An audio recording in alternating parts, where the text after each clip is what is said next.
In today's video, I'm going to teach you how to add a white border in Photopea.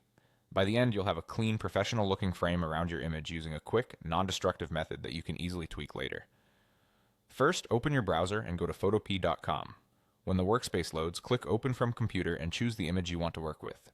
Give it a moment to import, and you should see your photo sitting on the canvas with a single layer in the Layers panel. Next, we'll add the border using a layer effect so you can adjust it anytime. Go to the top menu and click Layer. From that menu, choose Layer Style, and then select Stroke. This opens the Stroke Settings window, where we'll set up the border. In the Stroke panel, look for the Position setting and set it to Inside. Choosing Inside keeps corners crisp and ensures the border aligns perfectly with the edges of your image, which avoids the soft, blurry look you sometimes get with Center or Outside. If you want sharp, gallery-style edges, Inside is the way to go. Now set the fill type to Color. With Color selected, click the Color swatch to open the Color Picker. Drag the selector to the top left corner or type in pure white if you see input fields. Either way, you're aiming for a solid white.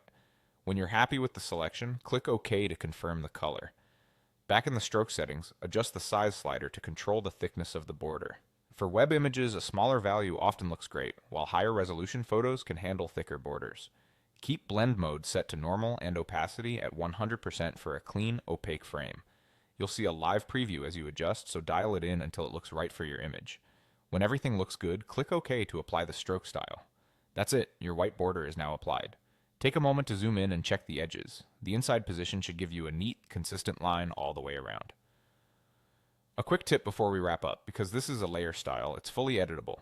If you want to change the thickness or color later, just double-click the stroke effect under your layer in the Layers panel to reopen the settings. You can toggle it on or off without permanently altering your original photo.